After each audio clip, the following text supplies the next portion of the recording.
Good morning, everyone, and good afternoon for some that are in different time zones. It is my privilege here and my pleasure to moderate this panel.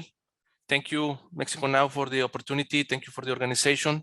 Thank you to the staff for putting all this together. Today, we are going to have a very important, very enlightening seminar with experts that we know each other well for years.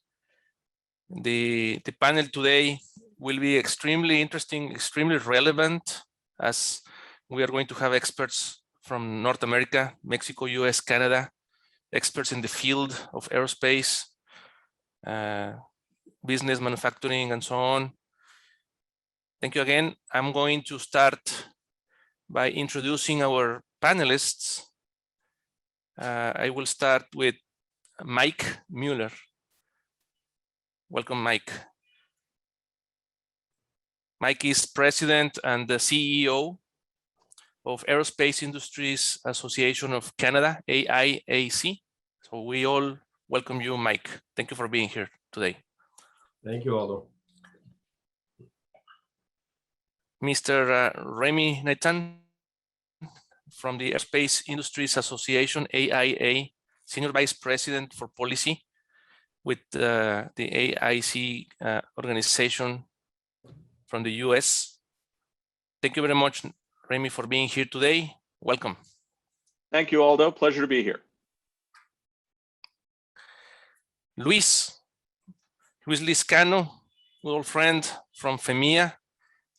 Luis is Managing Director for the Mexican Federation of Aerospace Industries, or FEMIA, the Federación Mexicana de la Industria Aeroespacial. Thank you, Luis, again for accepting this invitation. Welcome. No, thank you, Aldo. My pleasure. It's an honor and a pleasure to be among such experienced panelists and good friends. Thank you. Perfect. Very good. So I see we have a very good number of attendees to this webinar. We are becoming experts in managing these online tools. So I'm going to just refresh everyone of what's happening right now, and in the next 50 minutes or so, we are going to have a roundtable. This is a seminar, and this particular session is going to be a panel. We call it a panel. Is really a chat among friends. It's like being around a coffee table, really. And we have a number of relevant questions that we are going to offer to the panelists, and there's going to be some sort of bilateral communication. Is not going to be a typical presentation. We don't have slides or materials that will be shown on screen. Rather, it's going to be a more, strong interaction between the panelists. I'm going to really start jumping into the substance of the seminar, and here is a question. Here is a specific question, and this is the topic that everyone is aware. I will really formulate it like, is the COVID-19 pandemic still affecting the North American aerospace and defense operations and supply chain of our North America region, USMCA region? Who wants to start? Yes, I would like to start about this, and this is an evident yes, it has and is still affecting North American aerospace and defense operations, especially on aerospace and defense sector has the civil and commercial on one side, and then the defense. Especially the civil and commercial was very severely hit, and is still being affected because of these pandemics. According to some numbers from ICAO, in April of 2020 of last year, the volume of passengers or RPKs, which is how they measure this, was between 9 and 10% what used to be in 2019. So just imagine any business that has 9 to 10% the sales that they have on the previous year devastating. Of course, this has been returning back to normal, or trying to return back to normal, because we're not still there. But we have been severely hit, and of course, this reflects on the demand of especially of commercial and civil aviation operations. Of course, on the defense side, it was less hit, but it was also hit there, and and this affects the whole supply chain. So, on the defense side, I certainly would like to hear what my colleagues from United States and Canada have to say, because they do have more defense industry than Mexico. Mexico's aerospace industry is mainly based on commercial and civil. So, Remy, or I don't know if you would like to take on that. Sure. Happy to jump in. As we're all watching, of course, the progression of the Delta variant right now. And it's bringing back some unpleasant memories, unfortunately, of last year as we first started confronting the pandemic. The good news is certainly, we're a resilient industry. Everyone has been trying to make whatever adjustments are possible. In that regard, we're not hearing much in the way of concerns about shutdowns of the supply chain, so much as we still have to confront some delays, certainly in areas like with microelectronics, semiconductors, and the like. The bigger concern, I think, is Luis, I think, as you kind of referenced, the impact of COVID on the demand side. Certainly, our civil suppliers are trying to navigate the workflow that is being generated by their large commercial aircraft manufacturing customers, who themselves are watching the airlines and their buying activity. And on the defense side, I think we're seeing a tighter market, a more competitive market, with potentially a lot of defense buys being delayed because countries are facing some of these budgetary constraints as they go forward. The other two comments I would make, in terms of an impact on the supply chain, I think our suppliers are still paying attention and trying to navigate all of the public health guidance that continues to come out. Not just in the U.S., but in all the countries that they operate in. It argues for making sure that that guidance and best practices of compliance are as available as possible, particularly to small and medium-sized companies that oftentimes don't have the same resources as the large ones to understand and implement a lot of these public health provisions. And then the final comment I'll make is, which is encouraging. I think while the pandemic to date has certainly caused our industry to be appreciative and thankful for the ability to work effectively with our neighbors to the north and the south, we're still also looking at the global supply chain. Have not heard about a major shift in the current context of nearshoring or onshoring, but it will continue to be an interesting topic of discussion as our companies try to manage risk in their supply chain. Maybe I'll go last here, but a lot of the same comments, and I agree fully with Luis and Remy on a lot of the comments they have had.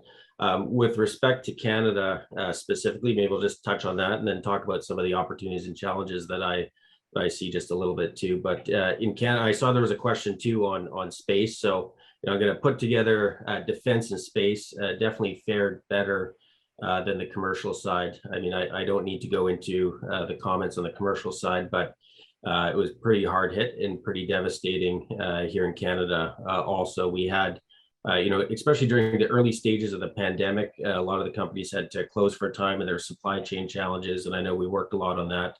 across US and Mexico, just because of the integration of the supply chain.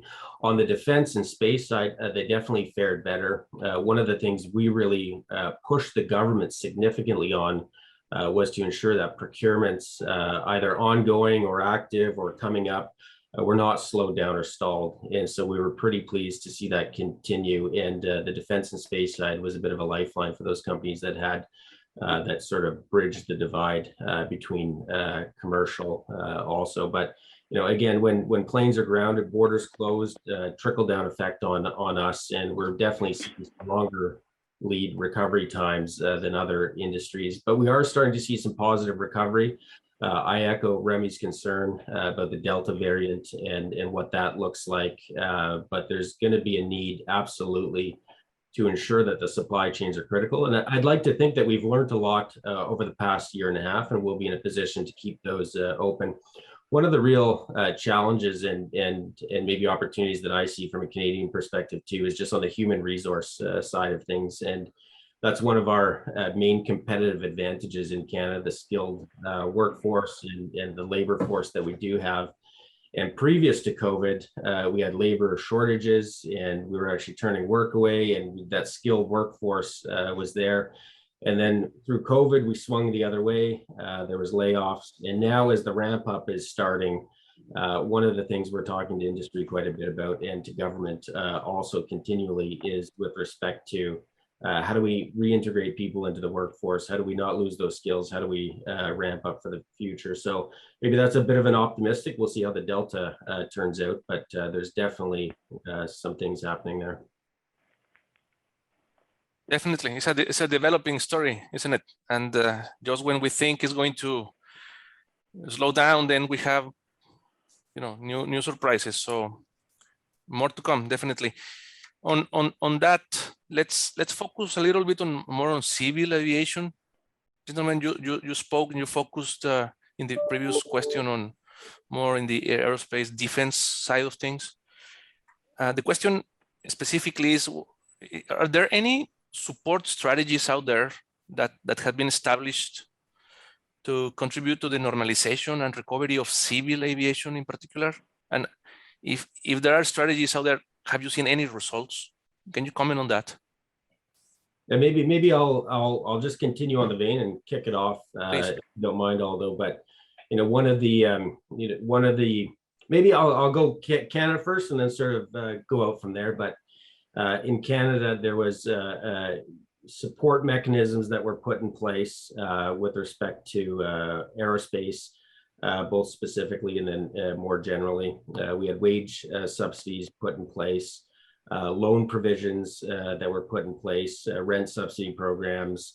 It took a little bit, but then also subsidies for the airline. And that's absolutely critical for us, because at the end of the day, if the airlines aren't flying, if they're not moving, they're not buying the products that we're producing, and we're not repairing them. So absolutely critical to maintain the airlines. But a lot of these, particularly on the civil side, have been an absolute lifeline for the industry.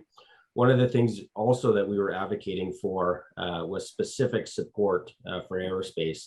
And we were pretty pleased to see in the last federal budget in Canada that came out in April, there were some significant funds attached for the aerospace recovery.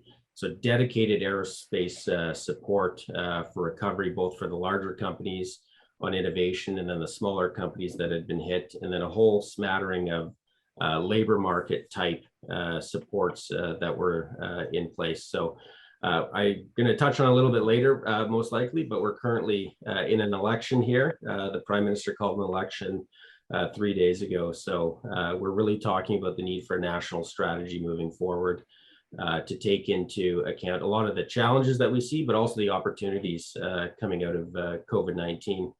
On maybe if I just bridge out to North America, I think one of the great benefits of, there's not many great benefits of COVID-19, but one of them has been the relationship with AIA and FEMA, and just working together on a lot of issues that were touching us all, such as the essential service designation. We had some challenges in Canada, and then we were able to work together to talk to government, and just great relationships being built that I think will stand the test of time and position us well for both the challenges and the opportunities moving forward.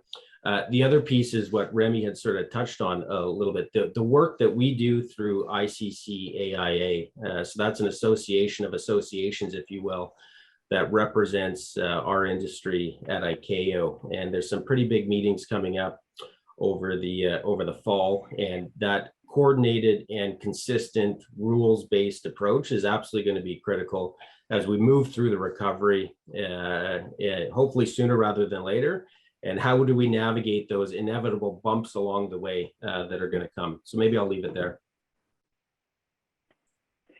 Yeah, well, talking about ICC-AIA, which is the International Coordinating Council of Aerospace Industry Associations, you know, which is the organization that is actually talking to ICAO and all the civil and commercial aviation governing entities in the world. You know, their main, I would say, concern and their main subject right now is how can they civil and commercial aviation could navigate on this. And you know, we are very happy and we are very grateful as well that you know, we were invited to be a member of this organization. Mexico, you know, FEMIA, Mexico is represented by FEMIA in this organization. And, you know, we were invited basically because of our colleagues from AIA and AIAC that actually root for us. And, you know, we're very grateful to be part of this, and we're very happy to participate in these kind of things.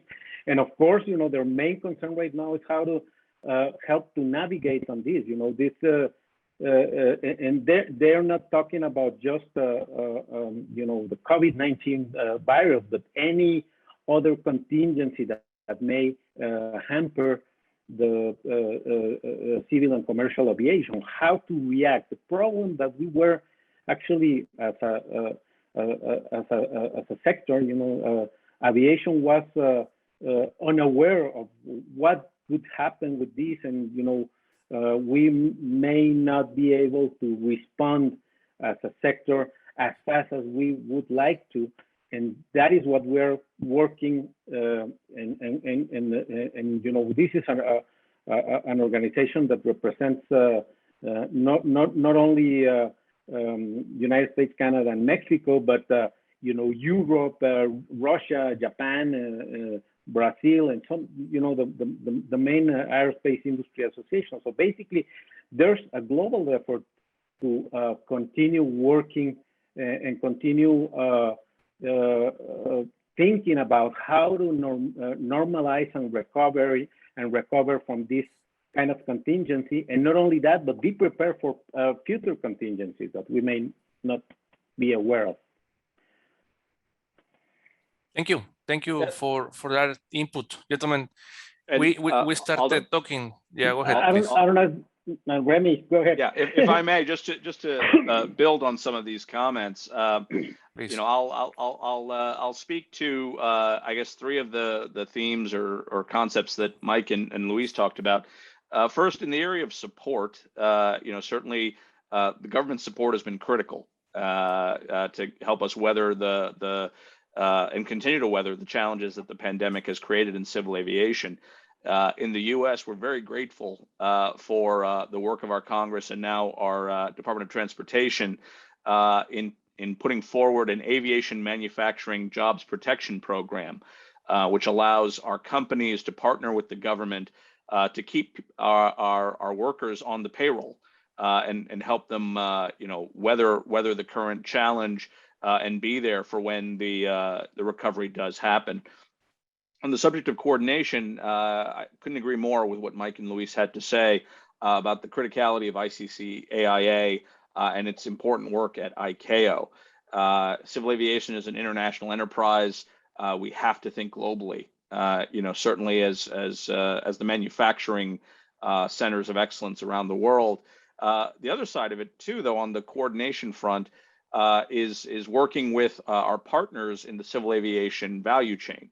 So, this is where also at ICAO, but also within our individual countries, critical that we are in lockstep and alignment with our airlines, with our airports, to make sure that we are raising the confidence of the flying public and confronting the challenges that continue to come with things like the Delta variant.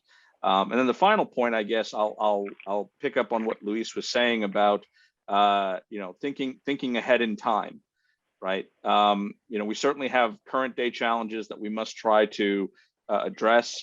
As has been said, the arguably the silver lining of this great pandemic has been, we now know that we must stay in alignment and in communication with each other, because you never know what the next big challenge is going to be to the global civil aviation system. So I know that ICAO is thinking about these things. I know we as manufacturers must think about these things to make sure that if or when the next big challenge does arise around the corner, whatever form it might take, that we're ready and are prepared to try to get back to a level of normalcy and confidence in civil aviation. Thank you. Thank you. We definitely have much to learn from this big disruptor. Health challenges and pandemics. We're still in the middle of it. We started touching a little bit of the politics subject, and the next question is really more focused on politics. And we all know we have a fairly new president in office in one of the three countries, and in another one we have potential changes coming up with elections in the future, in the near future, and in the other of the three countries we have another administration right in the middle of its term. So how do you find a correlation between investment trends and these changes? The question is, have the recent changes or the upcoming changes are going to affect the trend in the aerospace and defense investment? Because we see the past 10, 20 years, and we see a clear trend in the flow of capital and investment. Do you foresee any changes to this trend? And more specifically, how is the Buy American plan is playing a role in this moment? So Aldo, if I could take that one first, certainly with the Biden administration coming in, their slogan of Build Back Better, a lot of focus on restoring economic growth in the United States. I think a significant recognition with all the challenges that we've gone through about how essential the aerospace and defense industrial base is in America. Certainly from an economic perspective, as well as from a national security perspective, and from a global leadership perspective. We've been appreciative to date of the administration's openness to comment and inform their proposals and their activities, to include some of their plans on Buy American. They've just started putting out some draft implementation guidance in this regard that we are gearing up to provide commentary on. Our bedrock message, which I think they appreciate, is that we must consider the significant overlap that exists between the civil aviation and the defense industrial base within the United States. We must also appreciate how global our industry is. Our ability to be successful is predicated on our ability to both access global markets and access our global supply chain, to include our very good partners in Mexico and Canada. So in that regard, we're feeling positive that we're being heard, and that the administration understands that this is a really important industry that values the global market considerably, and that's not just for the large companies, right? It's for every company, large and small, within the supply chain. Thank you. That's very good. I would like to comment about that. You know, regardless of the government, you know, we have been to different governments, and there are obviously different ways of leadership between governments in the same country. I would like to pinpoint that the actual fundamentals of the region, the USMCA region, are still there. And you know, even though our businesses and will be and continue to be global, you know, what really makes sense, or the logic from a competitive region standpoint, the fundamentals are still there. So basically, and of course, we have to go to different situations that are, you know, basically posed by the different governments. Government policy has to do with our sector. Is actually is also impacted by them. But you know, also we need to remember that aerospace industry is a long-term industry.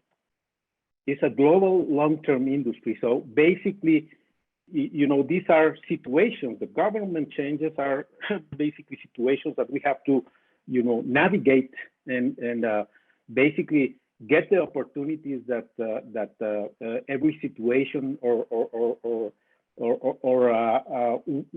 way of government is actually posing to our industry in our countries. But you know, the fundamentals of the competitive logic in our region within the three countries are still there. So basically, we have to continue working together and get the benefits as a region, you know, in order to compete globally, and that's basically my take on that one. Well, Luis, oh, sorry, the coffee table. I heard somebody. No, go ahead, Okay. Mike. Go ahead, So, Mike. Luis, I couldn't agree more on that long-term piece, and in my mind, you know, we have some pretty serious concerns about the Buy American piece, obviously, and especially with our industry here, with 80% of what we make and do is exported outside of Canada, and we don't have that you know, that base to supply into domestically. So absolutely critical.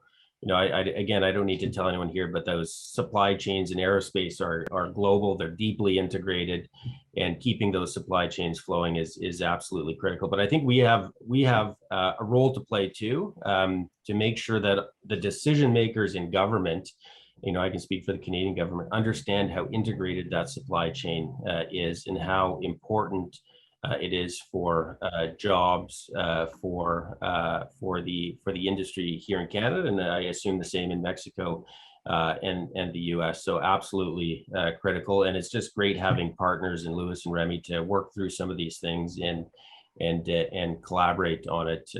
So absolutely critical. I'd mentioned before that Canada is in the midst of an election, so maybe getting to that political piece. It was launched 3 days ago.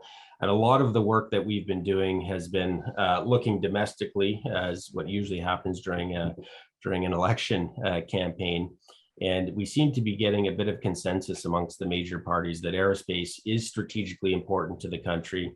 And what we've been really pushing for is a strategy in place, a domestic industrial strategy for aerospace that then would guide both the interactions domestically and then internationally. And that's really what we've been working on. So I'm excited to see, as the different platforms and commitments come out over the next 33 days, I think is the rest of the election campaign.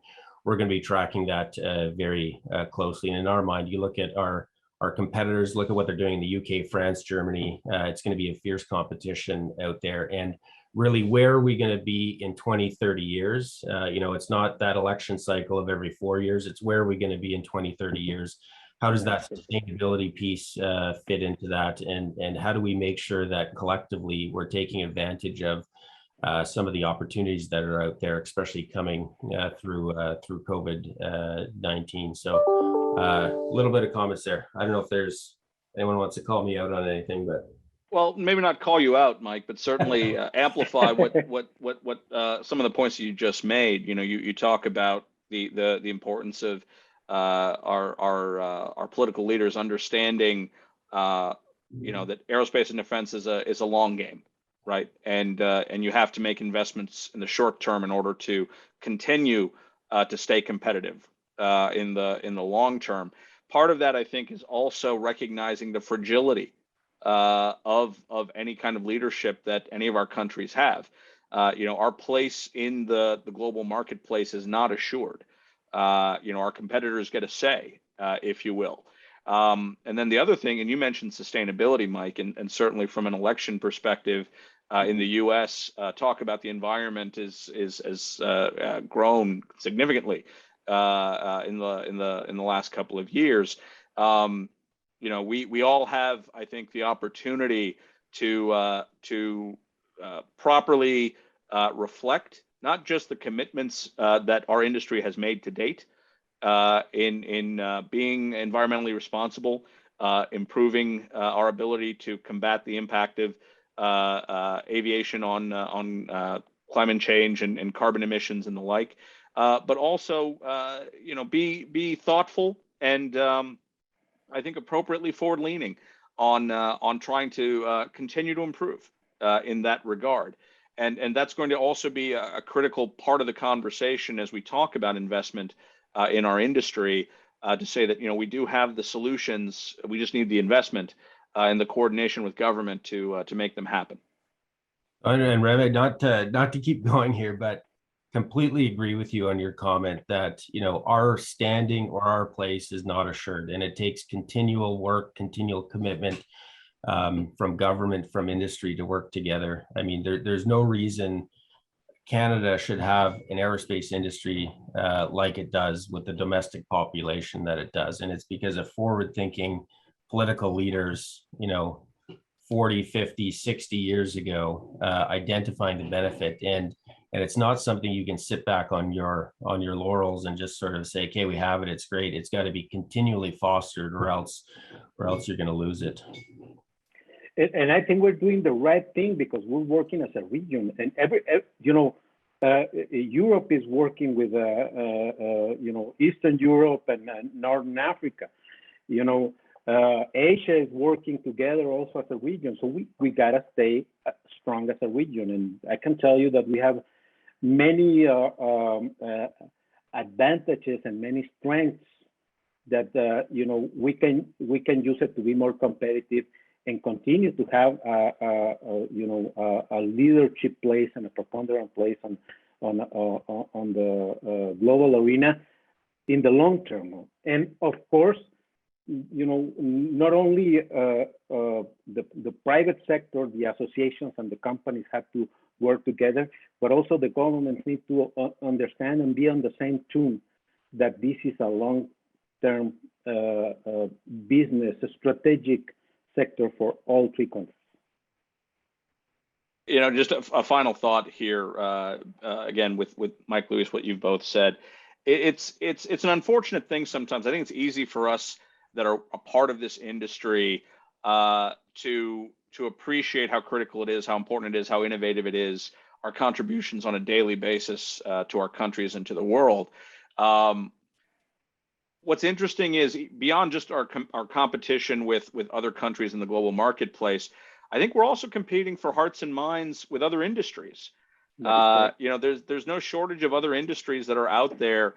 I think that are trying to get the attention of our governments and say that, you know, they're the seat of innovation, and, you know, they're the ones that are going to drive a new positive future, not just to our political leaders, but also that future workforce. And certainly, you know, we can't lose sight of how much we need to remind people that being a part of this industry matters, and that we will continue to make those kinds of outsized contributions to society with the right partnership and support.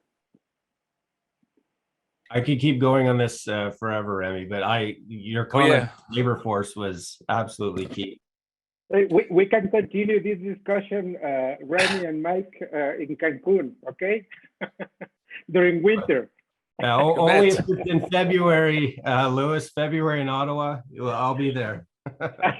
Well done. Good. So, Mike, Remy, Luis, gentlemen, you represent very influential, very powerful organizations, and you know the companies across, you know the OEMs, you know the tier ones, the tier twos, you know the players in the game, and you understand the network, the interactions between one company doing process in one country, selling components across the border, two border crossings, and so on. It's a very complex environment. And we heard the word integration a lot. Obviously, the background here is the USMCA, or North America region, and aerospace and defense. So the question for you is, how do you assess, what is your assessment of the degree of integration that we effectively have in our region, aerospace and defense? Is it just barely integrated? Is it fully integrated? Is it somewhere in between? What is your personal assessment, and why? Please go ahead. Sure, Aldo. Let me jump in first. You know, I'd say that, you know, we should all be pleased but not satisfied. You know, I think it's very easy to take for granted that the North American aerospace and defense industrial base relies on each other, works effectively with each other, you know, and needs to focus on business facilitation matters. I think we need to kind of expand our horizons a little bit more actively into the political realm, and make sure that our political leaders not just understand you know, the dynamic interplay among our companies across each other's borders, but also the opportunity I think that we have to be more aligned with each other in terms of the future that we want to see for our industry, not just in each other's countries, but in North America, and on that basis come up with the right policies that support that alignment and that growth to all of our benefits. A concrete example I will highlight is, you know, how do we as individual countries and as the collective of North American aerospace and defense address China's ongoing rise? You know, it's a multifaceted question. You know, certainly, you know, China remains a very important market. It's poised in many ways to become a very active and effective economic competitor, and certainly from a national security basis, you know, we in the United States have a certain amount of concerns about how the Chinese are operating in the global commons. So in all of those matters, these are top of mind issues facing our elected officials, and the decisions that they make on all of those questions have a direct and significant impact on our ability to work or not work with the Chinese, to contend with the Chinese in areas where we're in competition or adversarial with them. And it behooves us to, you know, not just come up with those right answers between industry and government and understand the implications for our industry, but also to, I think, have greater conversation and coordination, again, with our neighbors to the south and the north.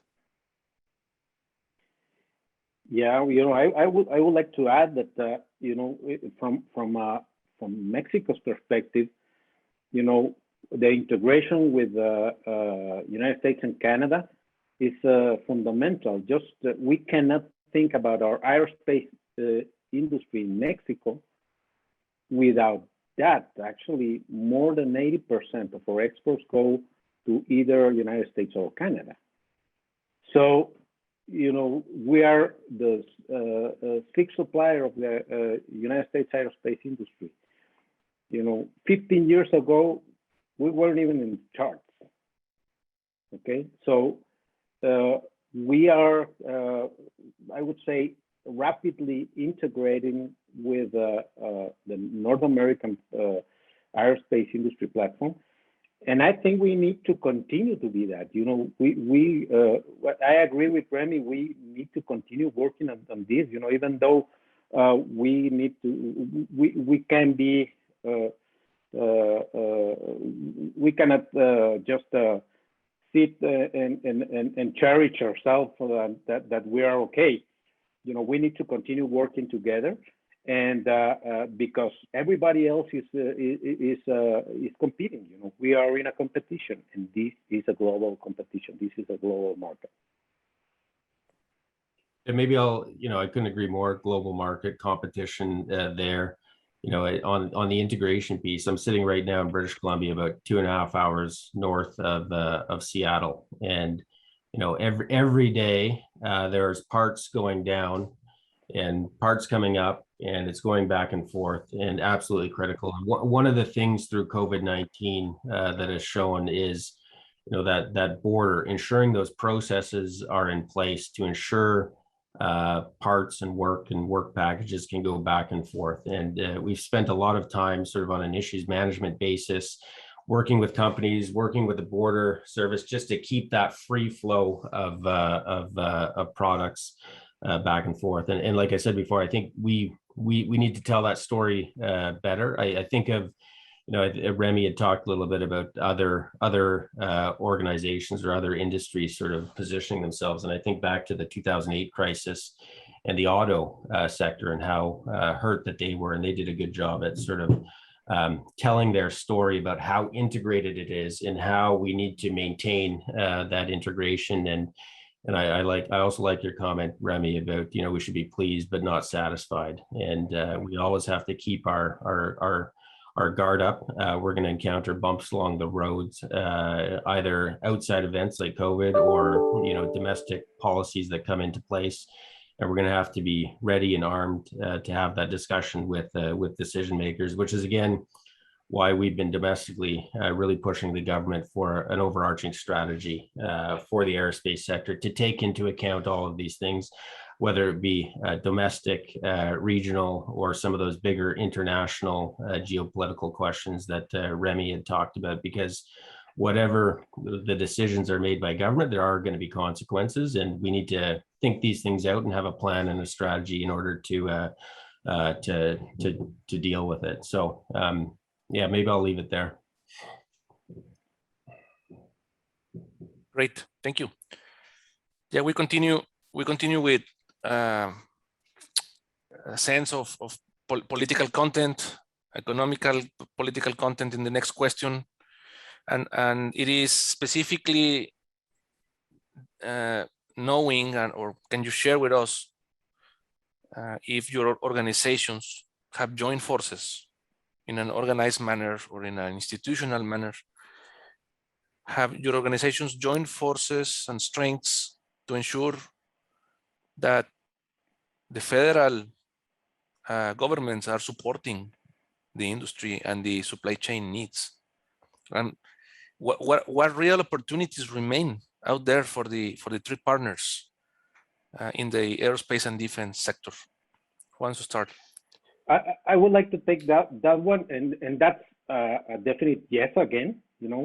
We have joint strengths and efforts, and not to push, but to collaborate with our governments in the region. And I would like to just mention one example. When COVID started, United States and Canada have aerospace industry designated as essential. Mexico haven't, and therefore, when everything started back in March or April of last year, we were under certain pressure because Mexican government didn't recognize the aerospace industry as essential.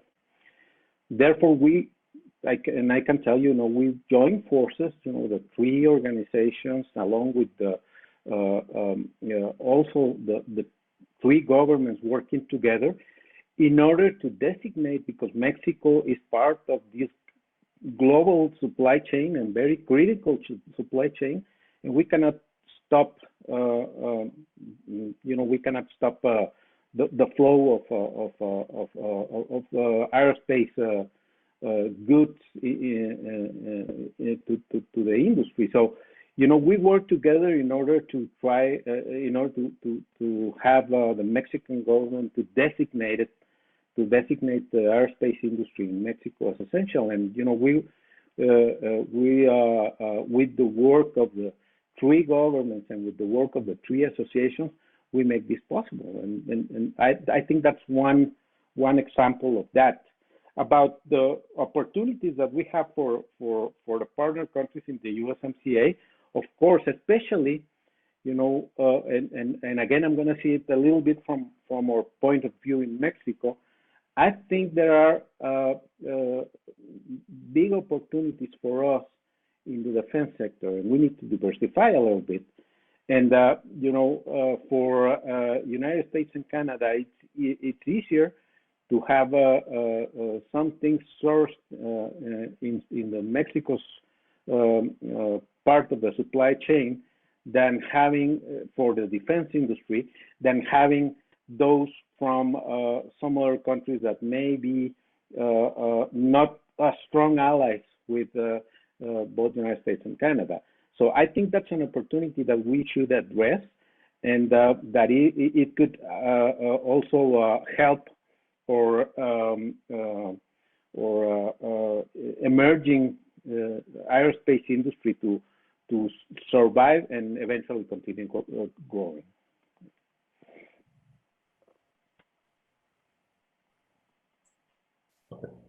Well, maybe Louis, I'll make just maybe a couple comments on that. One is, the international agreements like the new NAFTA, USMCA, critically important to industries in countries like ours, where, like I said before, 80% of what we do is exported.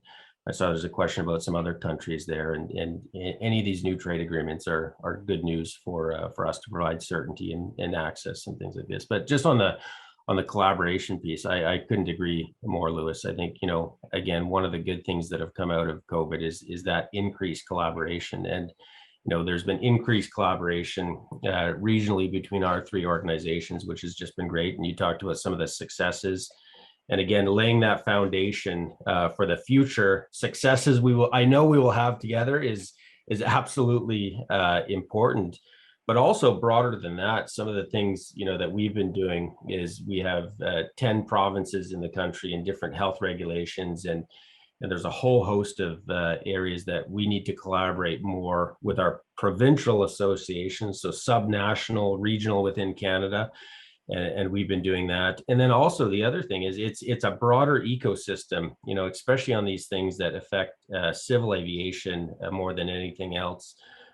You have the airlines, you have the airports, you have the private business. You got a whole host of other folks. And what we've been finding is when we collaborate together, both internationally, like what we're doing here, but then also domestically, and presenting a bigger group of stakeholders and having that discussion with the government, it seems to get more traction, and it's more meaningful and impactful. So I see groups like this and the relationships we've been able to build over the past couple of years here absolutely critical, because those items are going to keep coming up. We're going to have, aluminum tariffs, Buy American, and we're going to work through them as we always do.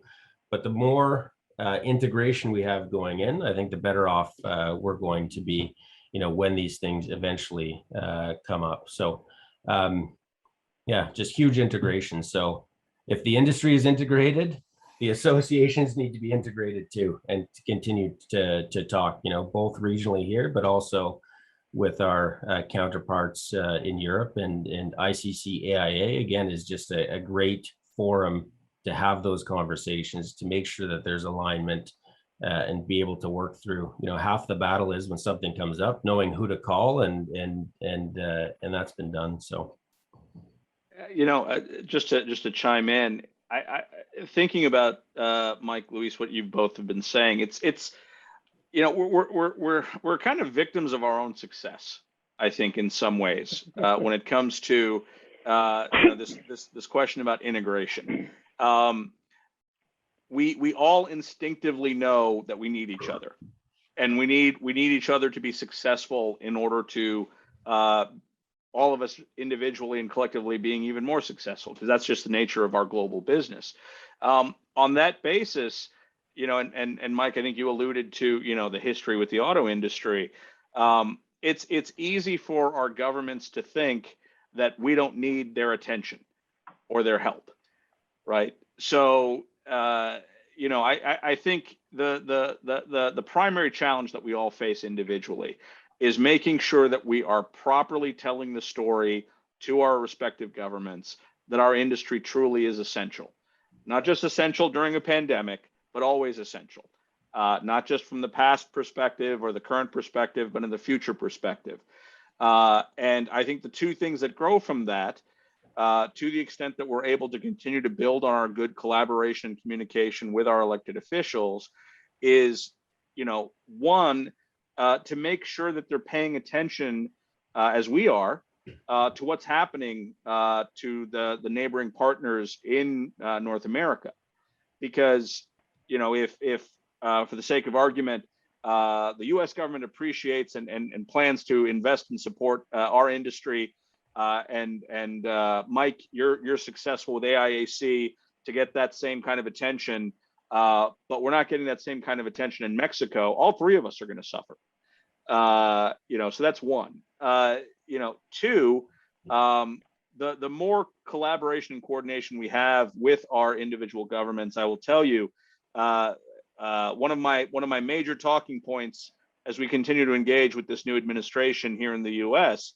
Is going to be, as you're building your lines of communication with us, we desperately need you to build those lines of communication with Mexico and with Canada, because it's not just about maintaining the status quo anymore.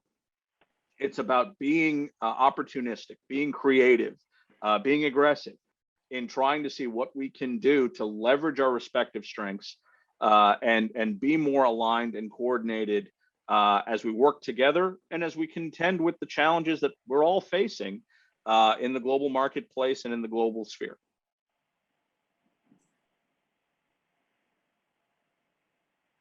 Thank you, Remy. We are approaching the allocated time for this webinar. We still have a few minutes left for a final round of closing remarks. At this point, I would like to ask the three of you to wrap up with a takeaway or a key point to share with the audience, please, in a minute or two maximum, please. Who wants to start? Well, Luis, you're you the started host. Already, Luis. Oh, no, Luis, you're the host. You should have the last word. Oh, thank you. No. I just wanted to convey my thanks, to Mexico now for this opportunity, to our partners at AIAC and FEMIA. The opportunities and the challenges are only going to grow. And my hope and expectation is that as we continue this conversation and perhaps next year, this dialogue, we'll have more positive news to report on these fronts. Thank you, Remy. No, and same here. Just want to thank everyone. We all represent industry, and industry's top of mind is how do we increase supply chain integration? Where are the opportunities? How do we mitigate some of the challenges? And I think, we're all representing industry, looking at the same thing. So looking forward to continuing the discussion. And I echo Remy. Hopefully next year we have some better news to report, and we can get back to being in person, because at the end of the day, whenever I talk to government, I always say, yes, we do cool things, and there's planes and helicopters and space, but at the end of the day, it's the people that work in the industry, and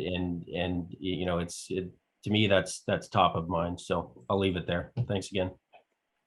Thank you, Mike. Okay, you know, I would like to thank Mexico Now for the opportunity to participate in this.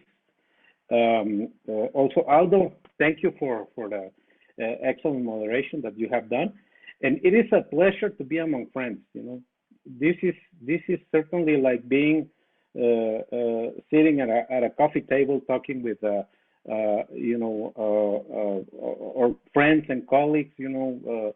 Remy and Mike, and you know, my closing remark is that no matter how big the challenge is or how big the opportunity is, the best way to overcome it or take the full advantage of it is working together.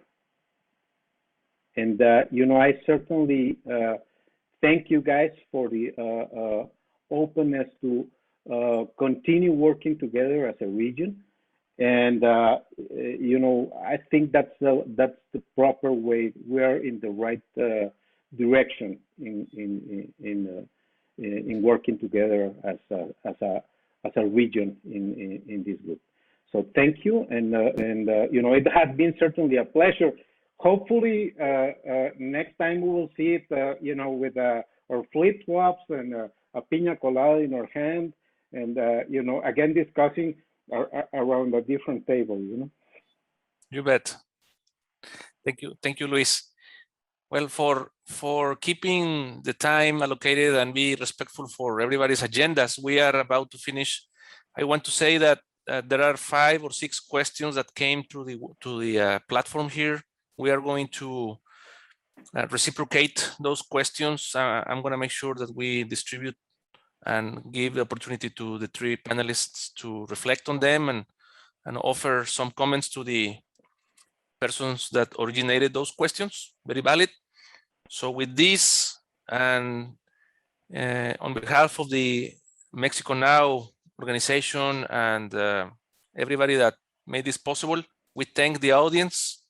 Thank you very much and have a nice day.